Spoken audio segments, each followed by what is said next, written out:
Hola and como estas. That is Spanish for those of you who do not know. It is your host, Christopher Renne, and this is the Chris Renne Show. Coming at you on this cold, disgusting day in Columbus, Ohio. Weather's starting to get to that gross Ohio weather. Not excited. Thanksgiving's coming up. That's cool. Thursday, it'll be here. Hopefully you listen to this before then or the show won't make sense. I'm just kidding. That's not true. So introduction. I'll do my quick week in review. Friday, took a trip to downtown Columbus. This bar downtown called Brothers. Cool bar, nice bar, fun bar. Dollar Wells. And well liquor is disgusting. And when you go with 6 dudes and everyone's buying rounds and everyone spends around $10, that is a lot of alcohol consumption. Got wild. We went to Steak and Shake. I threw up in the shower the next morning. It was all good fun though. Way worth it. So with that, I was not feeling good Saturday. And the Ohio State game started at 12. And, I got there about 12:30. I overslept, and I picked up a certain beverage. Usually during games I like to enjoy a beer. I find a fine lager or fine light beer. It's usually Natty Light during games. Sometimes a Keystone Light. They're cheap. You get a lot of them. They last you the entire game. This time I went a different route because I knew if I drank beer, I wouldn't have any fun, and I wouldn't have liked it when I woke up all the way I was feeling. So I'm at PJ's, a liquor store / food place that's right next to my apartment, and I'm looking at all the selection. I bought this certain drink for girls for quite some time now. When I'm picking up my alcohol, I'll just be like, yeah, okay. They'll ask me, like, oh, you're picking up beer, can you get me one of these? I'll be like, yeah, it's cool, whatever. Just Venmo me. So I finally bought my own pack, so I've always had them. I've had a couple. They're not the worst thing, but, when you're hung over like a dead horse, sometimes it takes a little something sweet to get your day started. So the beverage I'm referring to is White Claw. Now, White Claw is a spiked seltzer. It is seltzer water that is 5% in alcohol, and it has many flavors, but the 4 that come in the variety pack: black cherry, raspberry, lime, and grapefruit. Yep, and grapefruit. So I just ranked them in order of how I like them. So black cherry is my favorite, raspberry is number 2, grapefruit's number 3, lime's 4. Lime's the worst one. But during the game, when you split a 12-pack of White Claw with your friend, you're no longer hungover. It's quite unbelievable.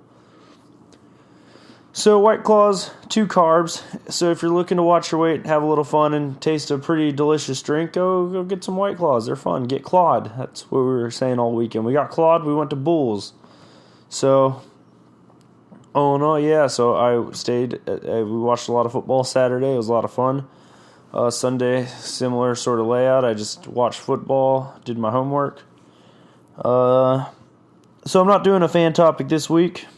Not really a tough decision. I know a lot of people are traveling anyway, so didn't want to waste one of your guys' topics on this week. So I'm just going to talk about Thanksgiving instead, which I feel is a good idea.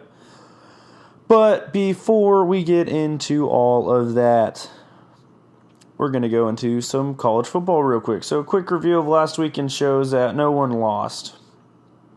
Some teams almost did. Oh, wait, actually. Holy crap. The most forgettable team in the top 10. They lost.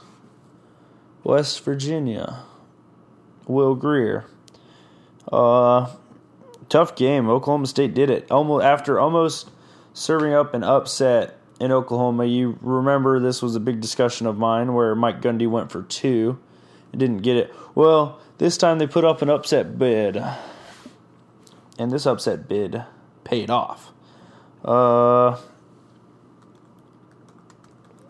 I think Citadel gave Alabama their biggest scare of the season, which is kind of impressive. Still don't know how LSU's ranked. They played Rice, which isn't going to change anything.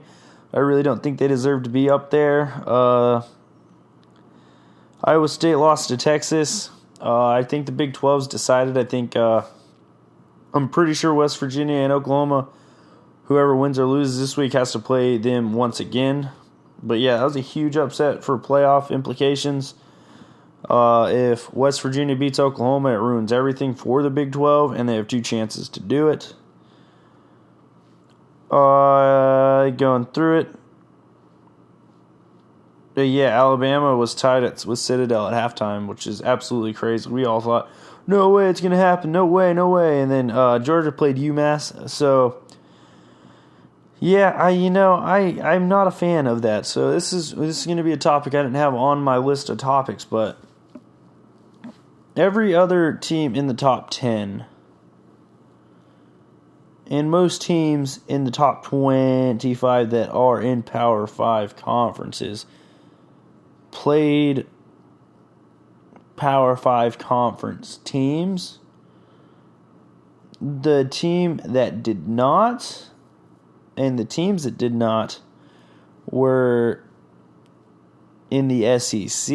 And every single SEC team played a group of 5 school in this week. And this is how they always set it up. Right before rivalry weekend, they play an FCS school, a lower tier Power 5 program, or a lower tier FBS program, a group of 5 school. You see the UMasses, you see the Rices, like good in their respective conferences sometimes, but in the grand scheme of things, this should not be a game that's really played if you think about it. It's a waste of everybody's time. The only thing that comes out of it is Rice gets paid a lot of money by LSU. Last year, Troy beat LSU in a similar game, which was awesome. Rarely happens. It's honestly just risking injury. It's a cop-out this late in the season. If you want to play a game like this, you should play it in week 2, 3, or 4 before you get into conference play. It's something I very much don't like about the SEC, and I think it's a terrible, terrible look going in when an Ohio State, when a Texas, when a Utah, when a Northwestern, when a not Florida, they played Idaho. They're all these teams in the Power 5. Michigan played Indiana. Clemson played Duke, a Power 5 school. Oklahoma gave up 40 to Kansas, man. And that's just it. I don't like it. Washington State played Arizona. Khalil Tate, one of the most electric players in the country. He's had a rough year due to injuries. But Washington State and every other major conference plays all their conference games consecutively. I don't think it's the SEC being smart. I think it's the SEC being selfish and unfair. I don't like it. I think it's a terrible look for a conference. And I think it just the only team that really helps at the end is Alabama. I don't think LSU's a very good football team. And playing Rice at the end doesn't really help make my decision change, So there's that. I just don't like the idea of the number 1 team in the country playing the Citadel in Week 11 before they play their rival. All right, so Ohio State survived a scare. We'll touch on that. Not really. I read an interesting stat, though, that of the 54 plays Maryland ran, 42 of those plays were held to 41 yards, and they had 12 plays that went for more than 400 yards of offense, which is absolutely absurd. And one of the writers, I think it was Tony Girdman, said this is called getting sex panthered, and that was one of the funniest things I saw on the internet this week. It works 80% of the time, all the time.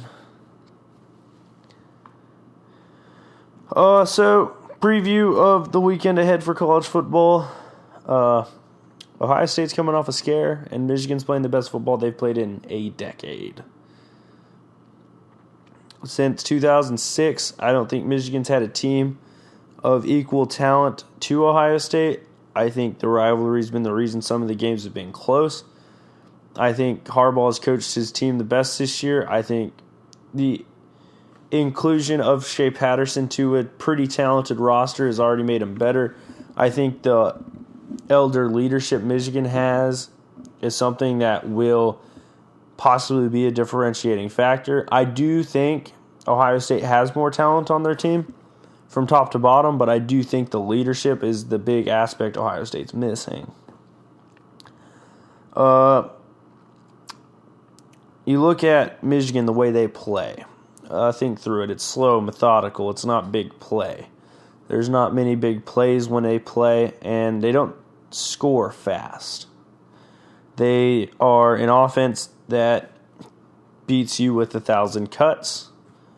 They are an offense that takes their time, controls the ball, and gives their defense the energy to play at the level they do. It's funny because that stat I said with what the Ohio State writer, wrote about for the Ozone, he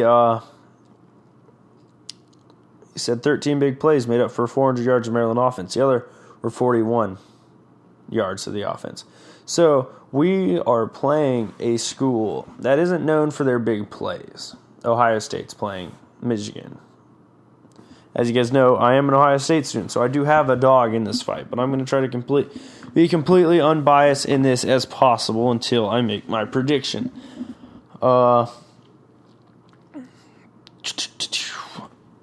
Michigan's not a big play offense. They're a slow, methodical offense that wants to be stronger than you. And I can guarantee you, if Ohio State had Nick Bosa, their offense would not have any chance of being stronger. I think they have big play capability. I really do. I think Donovan Peoples-Jones is great. I think they have some explosive talent. And I think this game is going to be pretty low scoring. I don't think Michigan coming into the Horseshoe will have the confidence it takes. I think they're going to put too much pressure on themselves for this game. If they were at home, I think Michigan would almost be a pretty sure thing, and that's being completely honest. They're a better team right now. I'm not saying they're a more talented team. I'm not saying their coach is better. I'm not saying any of that. But right now, if you've watched them the last 6 or 7 weeks, they've been a good team.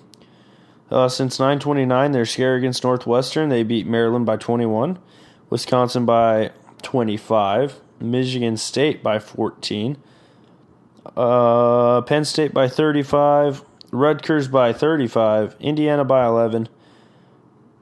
That game was ugly, and that was one game that just showed the style Michigan plays. This Michigan team reminds me of Alabama with Greg McElroy.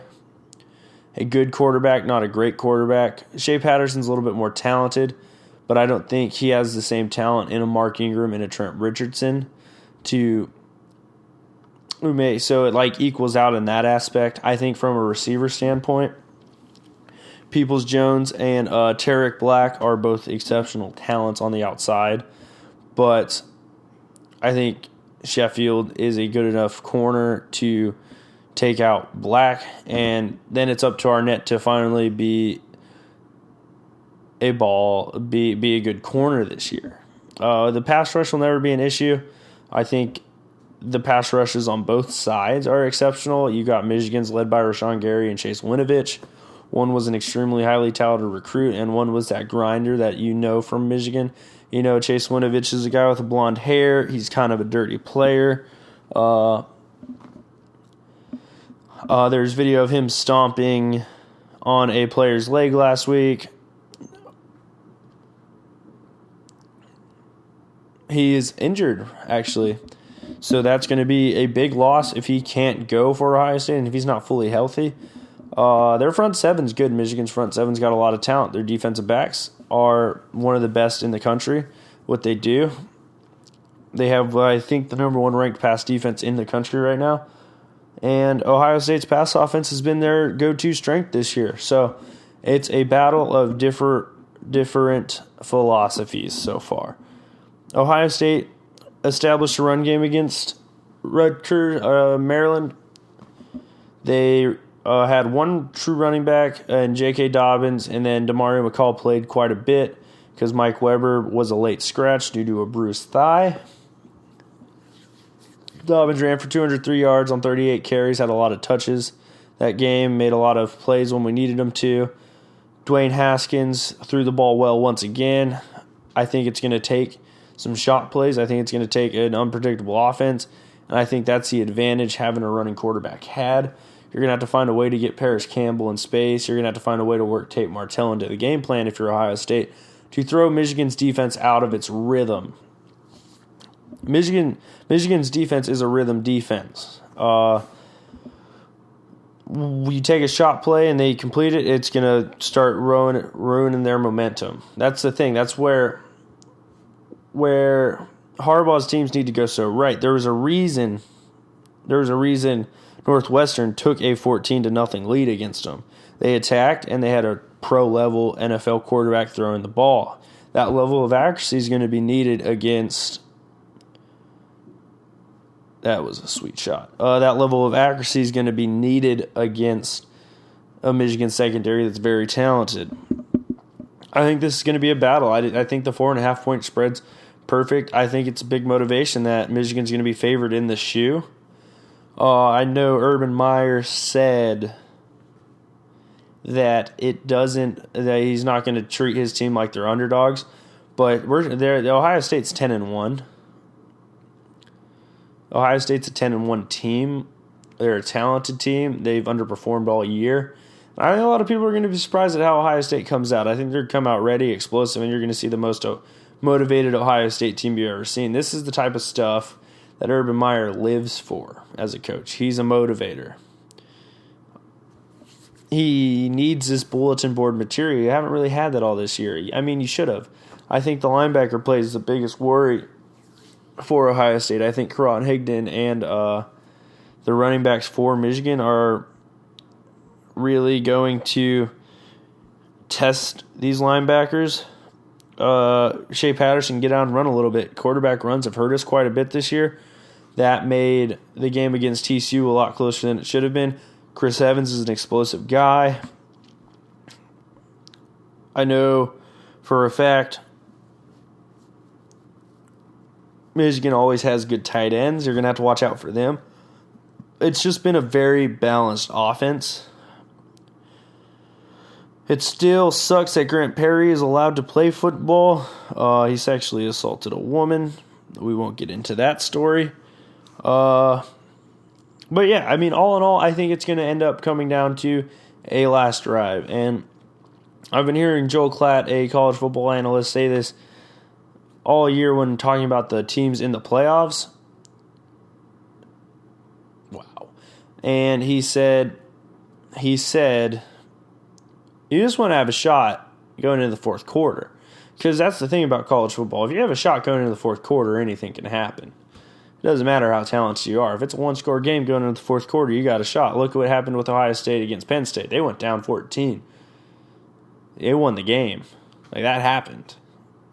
Ohio State's never going to quit. Ohio State wants to remain as the domineering force in the Big Ten. This is Michigan's chance to finally, in 4 years of Harbaugh, in 6 years of Urban, this will be the 7th game Urban coaches. And Jim up there can finally do what he's been unable to do since he's become the head coach of the University of Michigan.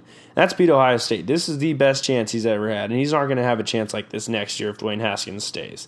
He's not going to have a chance like this when those younger receivers take another step in the chance of maturity. He's not going to have that chance again when the linebackers are better and when the defensive line gets even better next year for Ohio State. It's going to be a battle.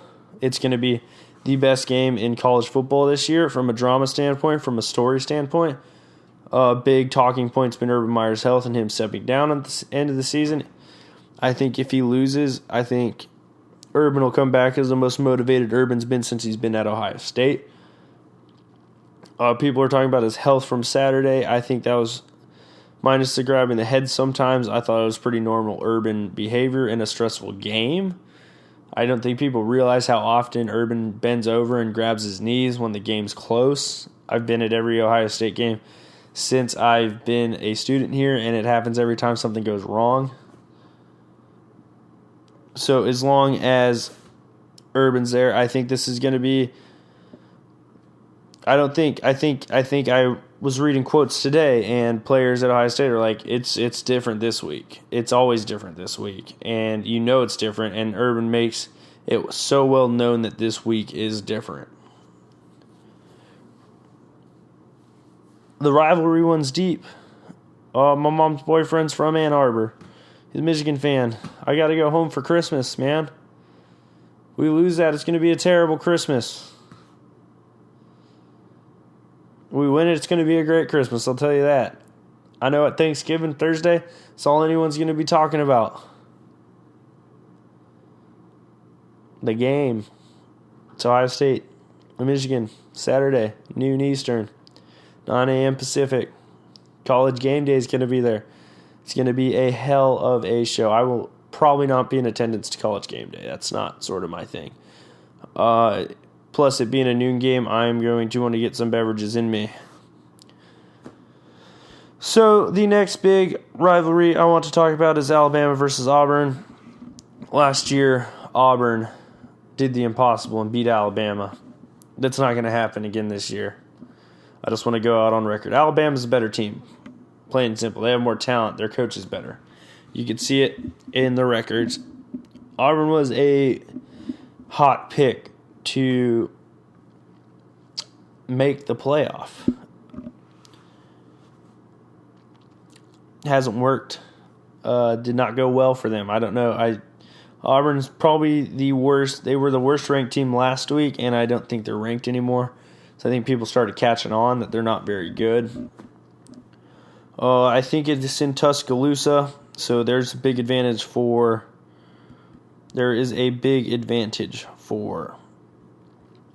Alabama. If it is in Tuscaloosa, I think the Crimson Tide will roll into this. And then Alabama versus Georgia, that one will, so it is at Alabama Stadium. It's there. I really am excited for that game. I'm really excited. I'm not hoping for an upset. Now, I don't think I can. I don't want to. I'd rather, if Ohio State has any chance of making the college football playoff, they need Alabama to win and then beat Georgia also. So there's that. Clemson, I think they're playing South Carolina this week. That's usually their rivalry, right? Let me just take a gander. I was just there. Back to games. There's Clemson. Sorry. I didn't write this down yet. So South Carolina. South Carolina's put out some upset bids, but another crazy stat I saw from Clemson is they haven't given up a meaningful touchdown to their opponent in 4 straight games. The only touchdowns they've given up and only points they've given up have happened in the fourth quarter or later, or the third quarter or later when the starters have already been taken out. That is absolutely absurd. Clemson's gotten better throughout this year, and I really do want to go on record here and say this. Because we all were talking about it, and I said it. I said it week 1, week 2, week 3. I saw it when Jalen Hurts and Tua Tagovailoa were battling for that position. I said it when Trevor Lawrence played that first game and went 10 for 12. Kelly Bryant's great, but you've seen it. That's why Kelly Bryant's no longer at Clemson and Trevor Lawrence started. Tua Tagovailoa became the full-time starter week 4. They gave Hurts a chance to transfer, and he did the noble thing and stayed with his teammates, and he's played. He's played well when he's played. I've liked watching him in the second half. I think he's good. I think him as a graduate transfer is going to make a school very happy at the end of the year. He's a very good quarterback, just not Tua Tagovailoa. Tua's Tua's exceptional. Trevor Lawrence is exceptional. These two guys are going to play on Sundays. Absolutely. You can see it every time they throw the ball.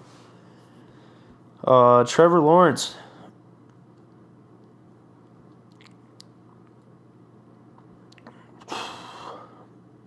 Trevor Lawrence just goes out there and does it. He's very efficient. There's no wasted motions in his throwing. The only thing I worry about him is sometimes when he gets out and runs, he's a little reckless. He's definitely, ever since his concussion, simmered down on that. And with the running back he has, it's just about making the right decisions. So Clemson's going to beat South Carolina. I think going on this, starting Trevor Lawrence was the best decision Clemson's made. Your host said that on episode 21 or 22. You can go back and check. I said start Trevor Lawrence. I said start Tua. Stop waiting. On record. I want that to be known. So Alabama's going to beat Auburn. Clemson's going to beat South Carolina. That's good. That's great. Georgia's probably going to beat Georgia Tech. It's fine. Notre Dame's playing USC. USC could play spoiler. If Notre Dame loses, they're done. They don't have a conference championship game to make amends. It's too late. Notre Dame's been awesome this year. Notre Dame's been great. I hope Notre Dame beats USC just for that story. 1 through 3 is going to be huge. And then you look at 4, Michigan last week was 4. If they lose, they're out. And guess who's in? Their daddy, Ohio State.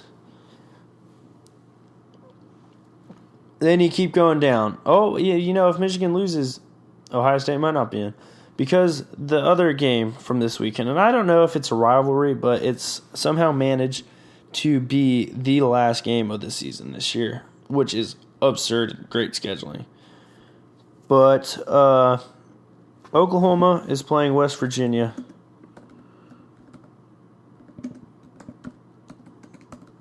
I'm going to Google something for something else I want to talk about on the same topic. Ship possibilities, and then I'm going to talk about this. All right. So, looking at the Big 12 standings right now.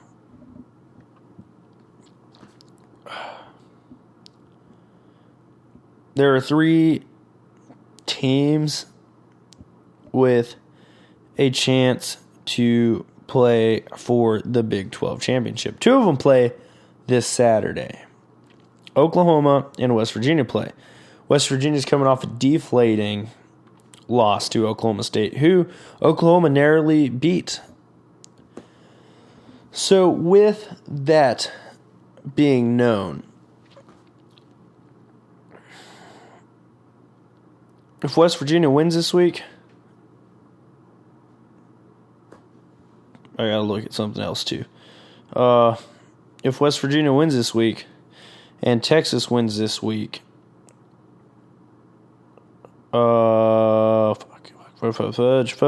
fudge.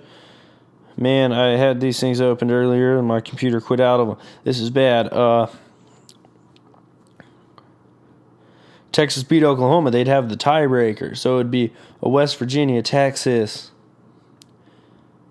playoff if Texas wins against Kansas, which I'm thinking they will. Tom Herman has lost to teams of lesser talent. Tom Herman is apparently a terrible person. We won't get into that story because I just don't think it's worth it. I think Will Greer's going to have to step up and be himself again. He was, but the difference was West Virginia's defense played pretty well all year. You know whose defense has not played well at all this year? Oklahoma's. There hasn't been a single good game where you're like, you take something redeeming away from this Oklahoma defense from this game. That hasn't happened. They go up 40 to Kansas. Kansas is terrible. I want that to be well documented, that Kansas is not good. Kansas is much improved, and they're going to keep getting better. Hopefully under Les Miles, who they just hired at a weird time. Kyler Murray's electric. Lincoln Riley's offense is great, but their defense is absolutely abysmal. And West Virginia's defense isn't the worst. They just had a game that was against a really good offensive coach, Mike Gundy, and he did what Mike Gundy does, and he scored points. His team put up points, plain and simple. This team's going to have to put West Virginia's going to have to put up a lot of points. But if they could force some turnovers and take away some of the chances Kyler Murray has to score, they're going to win this football game. I like West Virginia more than I like Oklahoma. I think both of them probably should have lost to Oklahoma State. One of them got away with the W. I think the way West Virginia played was exceptional leading up to that Oklahoma State game, and now they're playing for their season. If West Virginia wins, is Oklahoma out of the playoffs? I'd assume so. They haven't been that special this year at all. They've played really well offensively. They haven't really beaten any super teams. They lost to Texas in like their most notable game. And now they have to play West Virginia.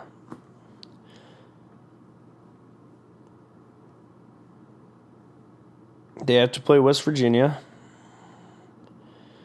at West Virginia. Oklahoma does. That's a tough place to go. And I will tell you one thing. If West Virginia wins, there will be couches on fire. There will be floors collapsing. There will be parties bouncing. Not because but they'll finish in the top 10. It'll be a great year for them. It's going to be awesome. It's going to be an insane game Friday night. I will be at a kegger, but I will be making sure I keep up with that game so I could be right about it. I think West Virginia is going to pull away with the upset here. I think that'll be the biggest game of rivalry weekend. Now, as a college football fan, I hope all of you guys enjoy your rivalry weekend as well. All right, so my next topic, we'll move into it, but first, a quick ad block for your shipping needs, whether it's LTL, FTL, expedited freight. Go to freightsaver.com and get a quote today. That is FreightSaver, FRIGHTSAVER.com. Get a quote today.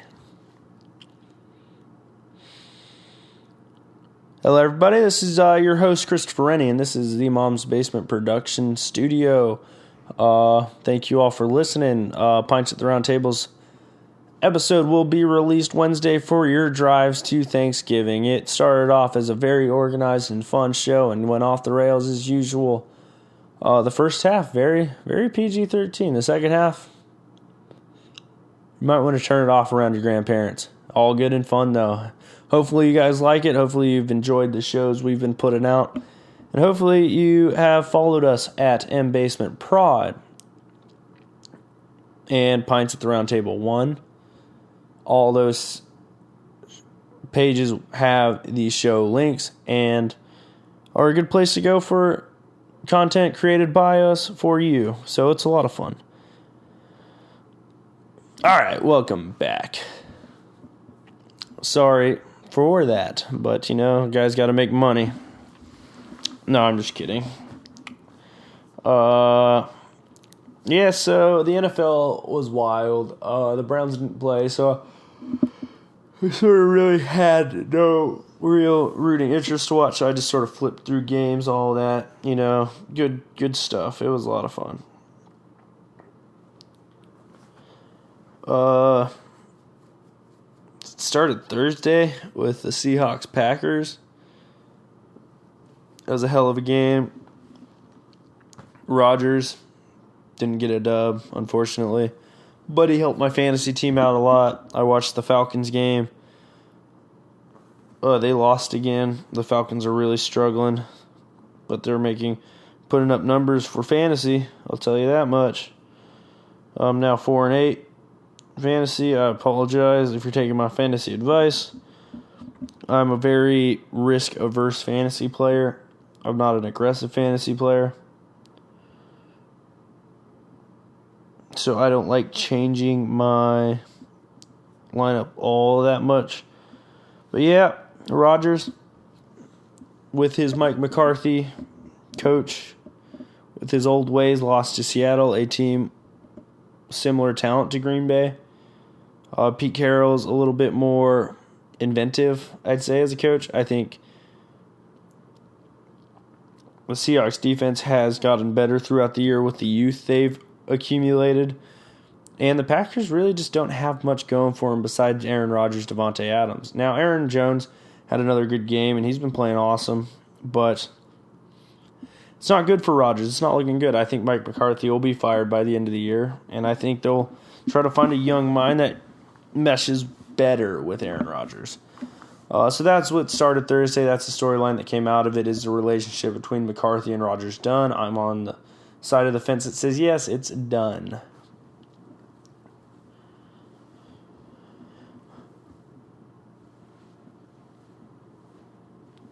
So, everyone saw Alex Smith break his leg. That was rough. That was bad. I think the Redskins season is going to fall apart.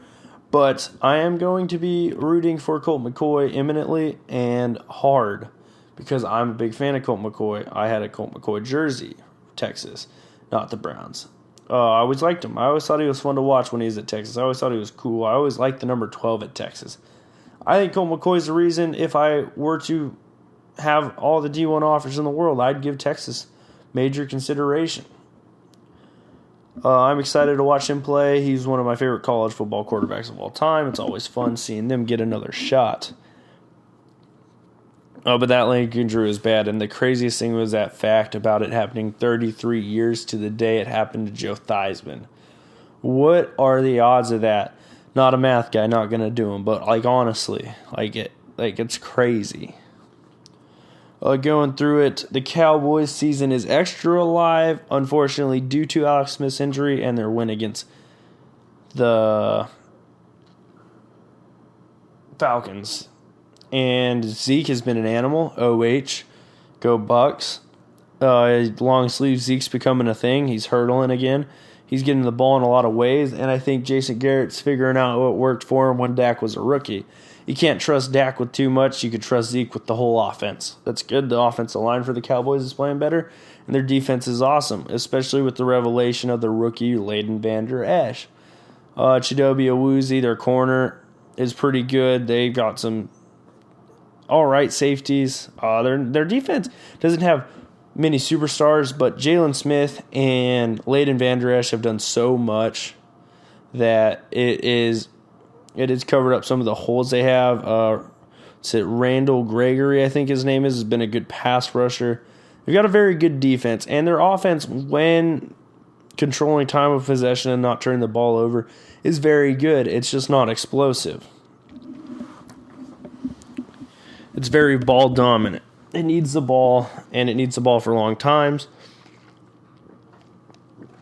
It needs the run game established, and once the run game's established, it makes Dak's job easy. It makes him more of a point guard.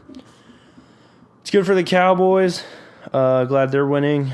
It's going to be fun on Thanksgiving. I want to do Thanksgiving predictions. I didn't really do any research on them, but I guess I could go look at them, and then I'll just give you guys some quick picks and my reasoning, and then I'll talk about the two biggest takeaways I had from the weekend, and I'm going to give you my top 5. So Thanksgiving Day is a national holiday, celebrated on various dates in Canada, the United States, some of the Caribbean islands, and Liberia.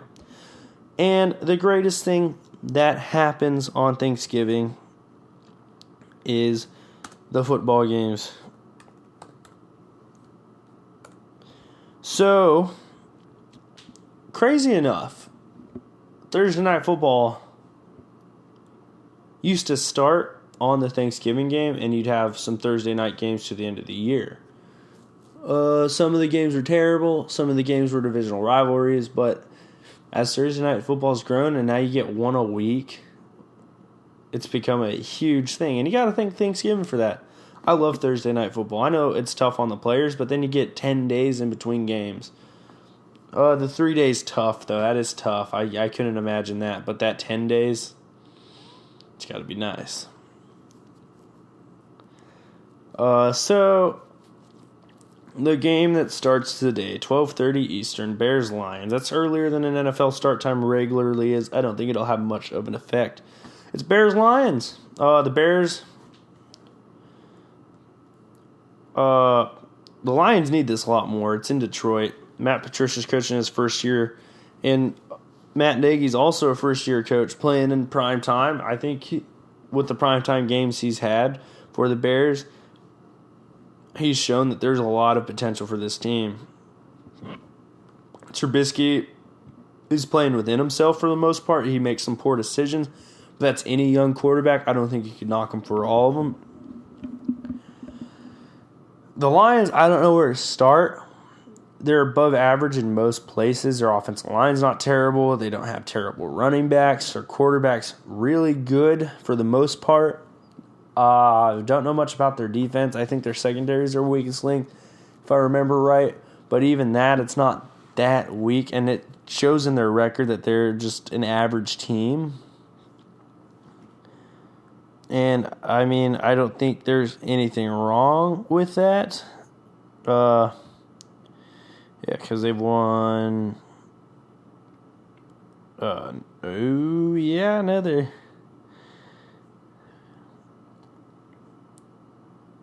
Yeah, so they're like 4-7 right now. They're probably going to finish 8-8, 7-9, at best 9-7, obviously. I don't know. They're 4-6, so actually not. They're technically not mathematically out, so this is a huge game. I think the Bears can take major control over this division right now. I think separating themselves one more game from Aaron Rodgers, one more game from a pretty talented Vikings team can really, really be damaging to the rest of the NFC North. The NFC North, as you know, last week isn't a division I'm comfortable fully picking it. I picked the Vikings last week.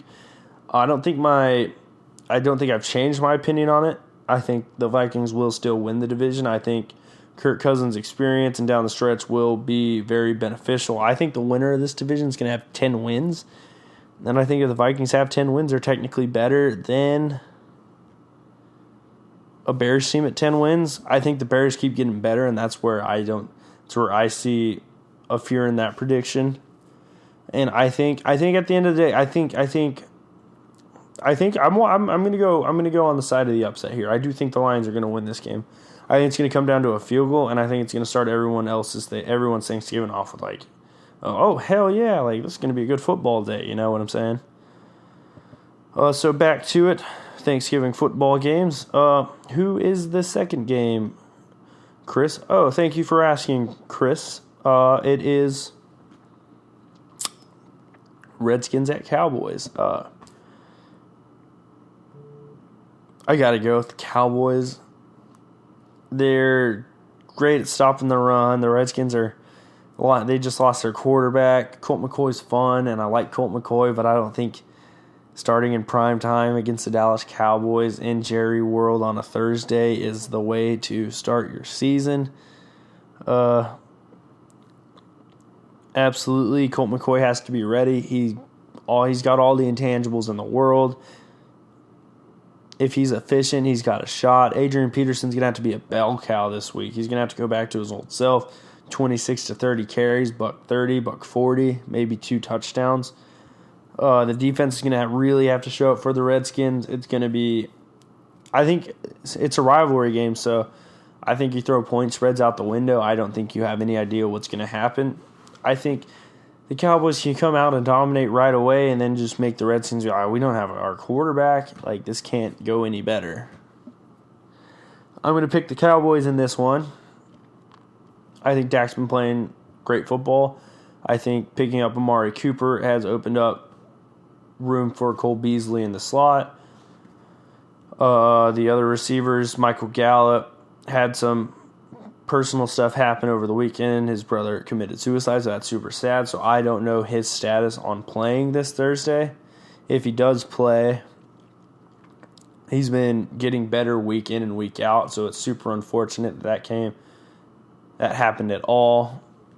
But at this time, it takes away from his growth as a player, which is also a negative side effect of that, and that's just looking at it from a pure prediction standpoint. That situation is terrible, and I would never wish that on anybody.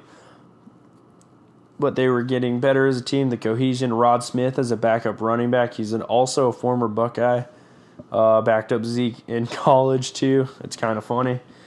Played fullback his last year in college. Played fullback his first year in the NFL. Sort of lost about 20 pounds. Got back down to about 220, 225. He was playing around 245 at the end of Ohio State in the beginning. Super athletic, super good catching out of the backfield. A very Zeke light back. So he's just like Zeke in a lot of ways in his physicality and his running and his burst. Their offensive line's been getting more cohesive. Zach Martin's figured it out with his teammates. There's a reason he's the highest paid center in the league. The four around him. The line's been banged up for Dallas this year, that super line, and I think they've finally come together a little bit. And nothing gives the line more confidence in establishing the run early. And with Zeke, it's not as hard to do that. So that's fun. I think the Cowboys are going to win against the Redskins. Then Thursday night, I think the Saints are going to put up 40 once again. I think it's going to be like 48 to... Not 48, that's a little high, like 42 to 23 or 22. I think the Saints, and I'm going to talk about them in a second, more in depth. But I think the Saints are going to win that game. That's all I'm going to talk about there. So, speaking of the Saints, and this is a smooth transition, obviously, and was totally planned, even though I didn't plan on doing game predictions today. But I guess it worked out at the end of the day. So, karma for being Philadelphia is my first thing. Philadelphia celebrated that Super Bowl well up until the 8th week of this season. And then they realized, you know what?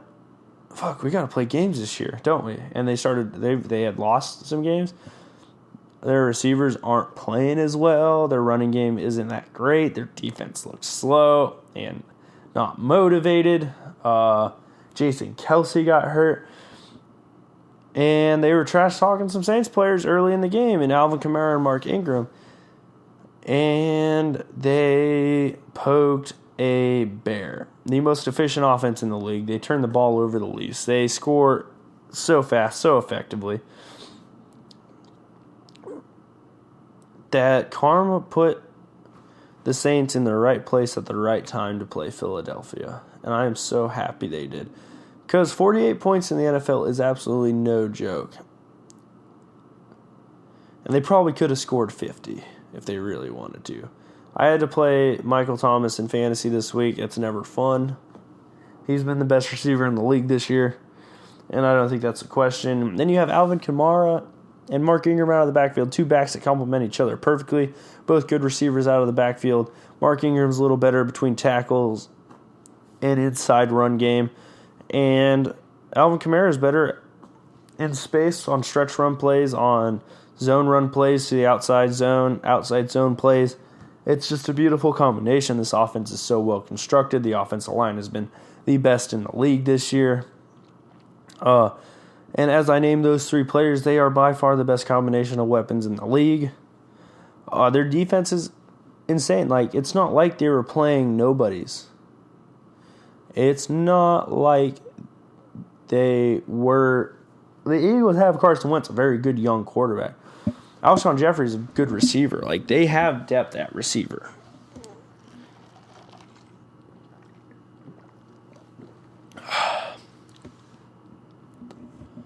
It's wild. It's wild, the Saints team. Of their 10 games so far this year, they've scored 40 in 6 of them. And they're not giving up many points to boot, man. They beat the Rams. They beat them, plain and simple. And I think what they showed is it doesn't matter who they're playing. It doesn't matter when they're playing. Alvin Kamara, Mark Ingram are going to go out and put it on you with Drew Brees delivering that ball to any receiver he wants. There was a guy I'd never heard of, 158 yards, touchdown. I think it was two tubs. Speaking of... that's gross, but it's not good. So the Saints stomped the Birds, and the Eagles did not fly. Eagles fly. And I'm really happy for it. I really like the Saints. Marshawn Lattimore, Von Bell, Number 43, the guy who messed up in the Miracle of Mini. Who is it? Kurt Coleman, veteran in the secondary, was part of those very good Panthers teams. He was part of the Eagles for like 4 or 5 years. Been a very consummate professional, very good pro. He's played well. He was my favorite safety at Ohio State. Him and Malcolm Jenkins are two of my favorite players. Yeah, I mean, that was fun. I really enjoyed. I think this Eagles team was the third best team going in the NFC East going into this weekend, and I think now they're probably the second best team because Alex Smith got hurt, and I think the Washington Redskins moved down to the fourth best team in the NFC East, which sucks. But I take the Giants over them any weekend from here on out. The Saints stomped the Birds. I think the Birds are done. I think the Cowboys are going to win the NFC East, and I think the Saints are going to win the Super Bowl. I think that's what I came to this weekend. If the Saints have the home field advantage throughout the playoffs, they're going to win the Super Bowl, and they have the tiebreaker against the Saints, so that's all that matters. Last night, God, that was wild. Rams, Chiefs. Highest scoring Monday Night Football game in history. Who watched it? Like my tweet if you watched it. All right, I didn't tweet anything, so it doesn't matter. It doesn't matter.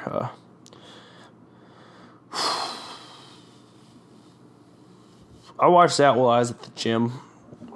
So I was watching most of the game. I watched the first half at home, and then I went to the gym. I ate a nice steak last night during that game. The Rams came out the gate firing. I was like, well, this is over. Then I was like, dang, 14-0, that's crazy. And then Mahomes threw this dime to Tyreek Hill, and I'm like, whoa, 14-7, that's crazy. And I look at the time, there's like 5 minutes to go in the first quarter. I'm like, oh, this is about to be. So I'm like, this game probably be like 35-28. It's going to come down to it, though. Well, I was right about one thing. It was going to come down to it, but the amount of points scored, 54, 51, 105 total points. The joke I have here is, was that a Big 12 game, or was it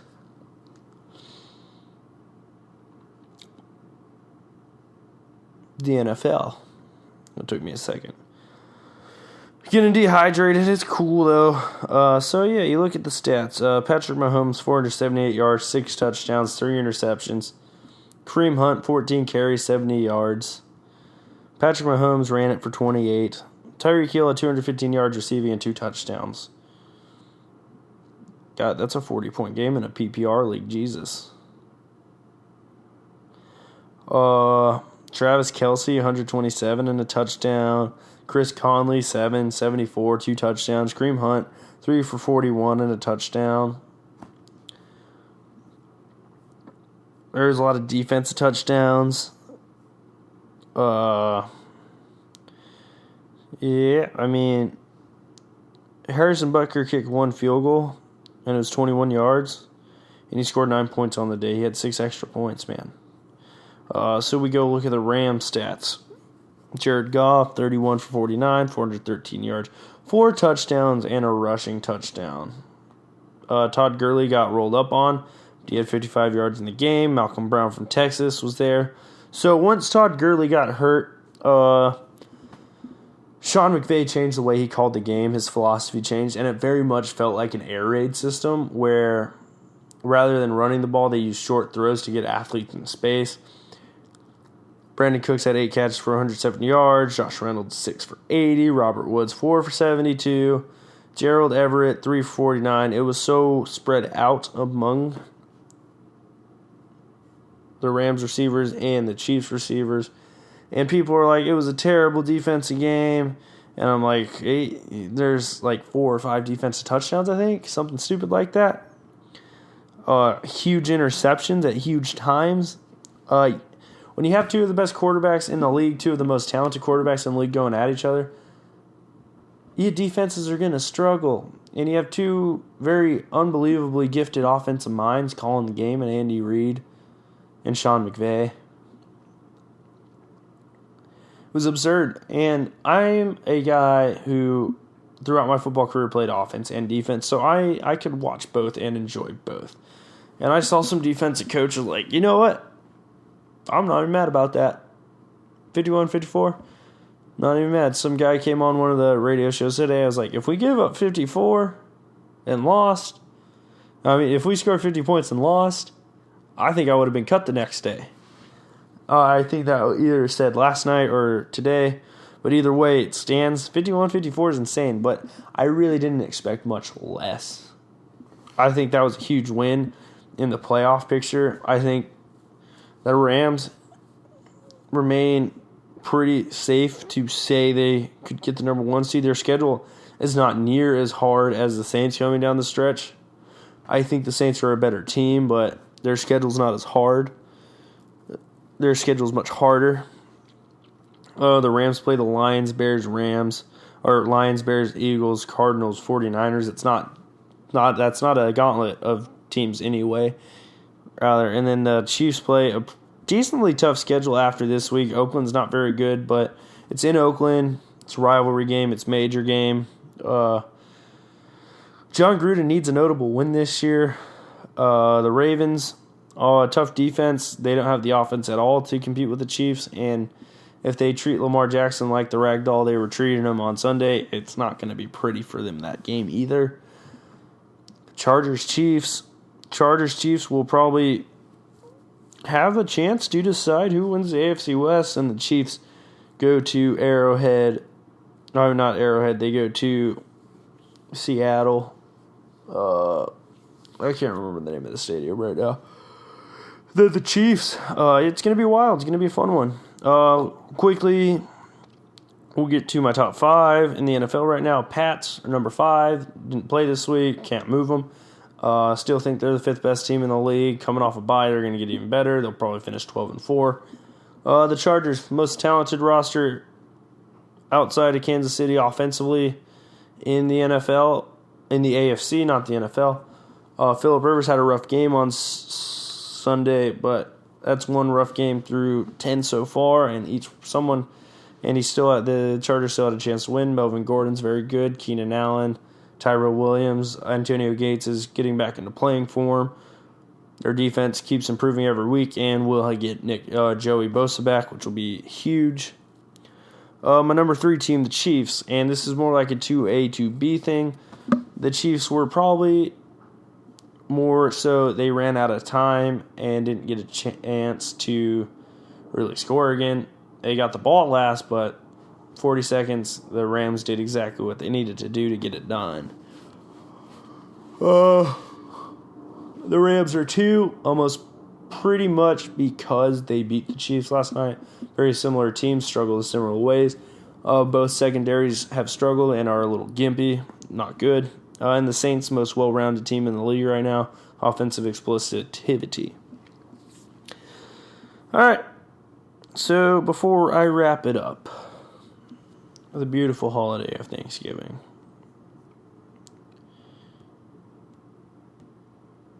Thanksgiving, as I said, a national holiday celebrated on various dates. Blessing the harvest and the preceding year.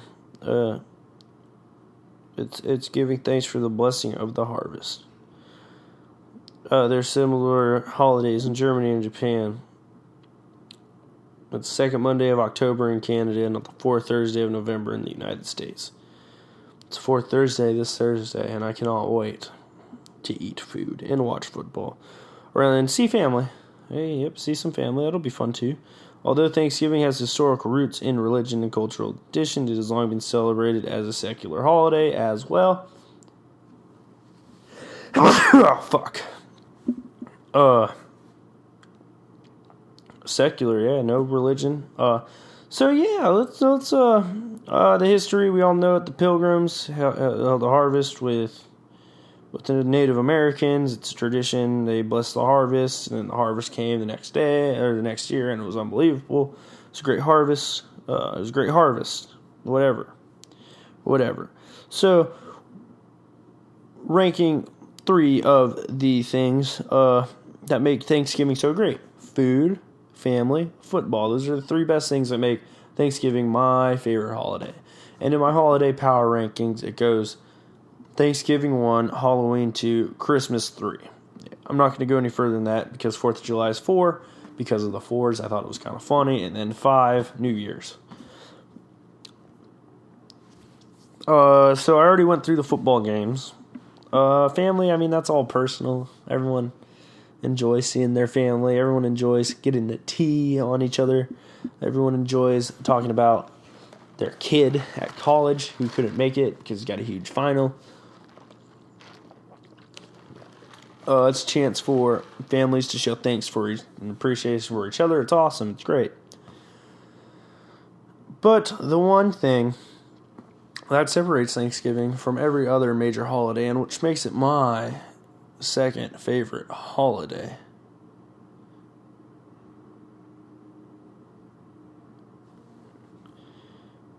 and sometimes my first favorite holiday. Once it gets close and I start thinking about the turkey, and I start thinking about that stuff, it really does. It really does. Yeah. Yeah, so I want to talk the best foods at Thanksgiving. So I'm going to go through my favorites real quick. And I'm going to post on Instagram and Facebook. Everyone, I want to know, what's your favorite food at Thanksgiving? Comment on the post if it's Facebook, reply to the tweet if it's on Twitter, and comment if it's on Instagram, and then share it with your friends. I want to see what everyone has to say. It's good fun. The best food at Thanksgiving. To me, the bread rolls. I love bread rolls. I mean, my plate will be 4 bread rolls and whatever else is made. So that's probably my number 1 favorite food is bread rolls. I know I could have them year round. There's just something about them at Thanksgiving. You get a little of that turkey gravy on it. Boy, that's good stuff. So I'm not Southern, so I don't have oyster stuffing. I have turkey stuffing, and the turkey stuffing without the cranberries. Me and my friend Tyshawn both agree that if you put cranberries in your stuffing, you're a food terrorist. If you put any fruit in your stuffing, you're a food terrorist. So turkey stuffing, the stuffing that you put inside the turkey, you stuff it in. And you let the oils, not the one you cover your turkey with, not the one you put in below the turkey, the one you shove inside it. And let those juices just cook it and cook it and cook it. No, you don't do it in the microwave. No, you do it in the turkey in the oven, and you base it, and you base it, and you base that turkey, and then those juices fall through the skin and cook into the skin, and the meat in it starts dripping on the stuffing. And I know a lot of you know what I'm talking about. You just picture it in your mouth. I bet you your mouths are watering, and then you throw a little gravy on that stuffing. You're like, oh boy, let's make this even better. Oh yeah, and it does. Because it's turkey gravy. And you got the turkey juices and the turkey stuffing. Fuck, I'm getting hungry. God damn it. Now, number 3, the turkey. Come on, guys. The turkey's important. And there's been an internet trend going around where you text your mom and you ask her how long it would take to cook a 25-pound turkey in a microwave. Now, I went to the grocery store the other day to see how big a 25-pound turkey actually was. And I know for a fact most 25-pound turkeys could not fit in a microwave. But if you were to cook a turkey in the microwave, it's the first thing that pops up in Google when you type in turkey.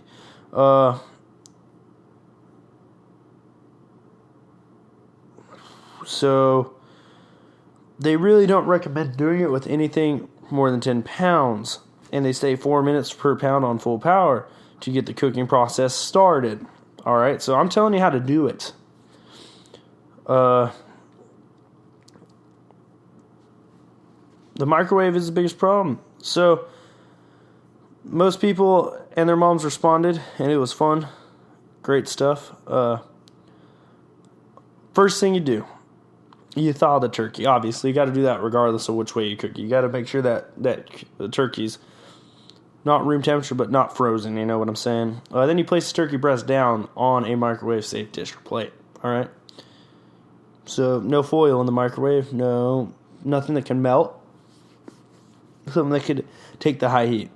Then you microwave it 4 minutes per pound on a full power. For example, 30 minutes for a 9-pound turkey to get the cooking process started.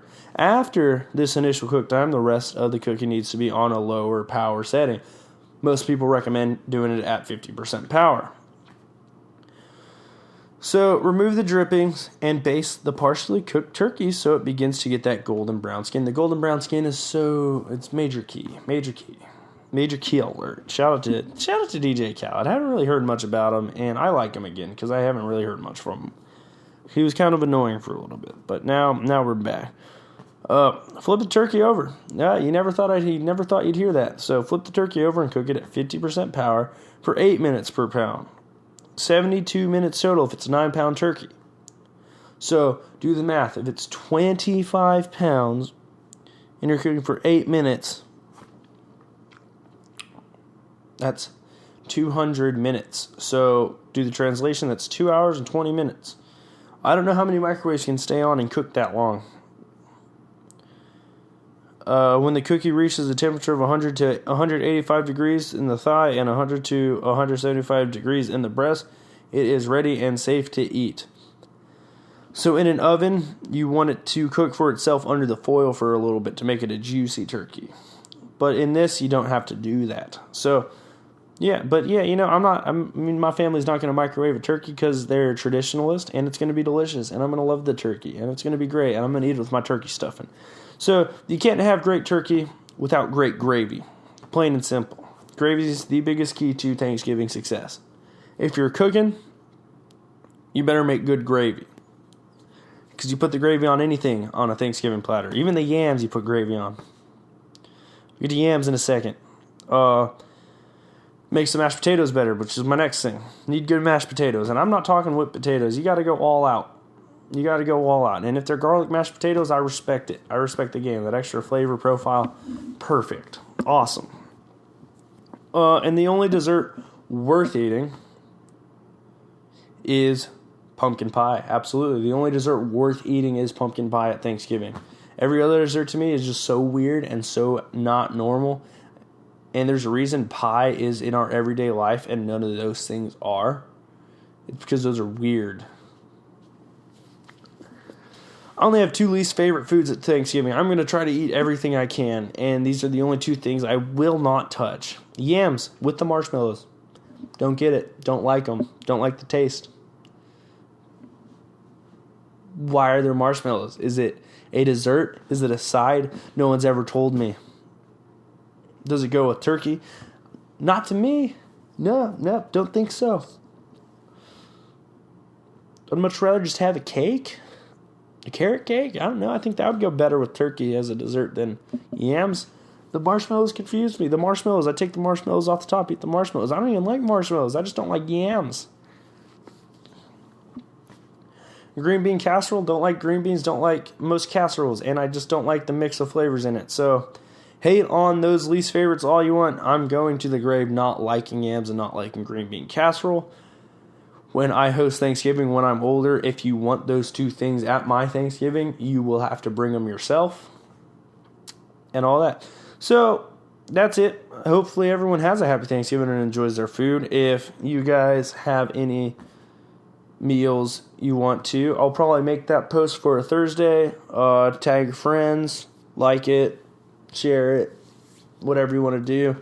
Get a conversation started. Let's get the Mom's Basement production family going. Let's see what dishes are your favorite. And if you have any hot tips for a younger college kid who wants to host a Friendsgiving at some point and cook some turkey, give them some tips. All right, anyways, once again, a conclusion real quick. Big time show. Hope you guys are having fun listening. Hope you guys had a good time listening. I think I went a little longer than usual today, but I got lost in the conversation. You guys have been listening pretty good. The listeners for both shows have gone up pretty pretty they've been leveling up, so it's been cool. It's been a lot of fun, and it's nice seeing the growth. That's not what I do it for. It's a lot of fun, and I'm really glad people like listening to me. It's a nice feeling. Anyways, once again, thanks. I'm thankful for all you guys, obviously, that support me and listen to this show. And hopefully I get to keep doing it as long as I can. Yep, once again, happy Thanksgiving. Let's eat some turkey and watch some ball. Yeah, totally forgot. And also, I'm going to plug some stuff at mbasementprod on Twitter and Instagram, at Chris_Renne on Twitter and on Twitter. Like us on Facebook, Mom's Basement Prod. You just type it into the search bar, or go to my personal Facebook page and like the page. It's in one of the little sections on there. Yeah, I'll be posting this today after I'm done, and I will be posting Pints at the Round Table tomorrow or Thursday. Undecided. So, good luck getting to your family. Hopefully you listen to this, and remember, Pints at the Round Table about a minute 43. Turn it off in front of your grandparents. LMAO. Unless your grandparents are fun, then let it roll. Shout out to all you guys, basement dwellers. Let's get it. Happy Thanksgiving.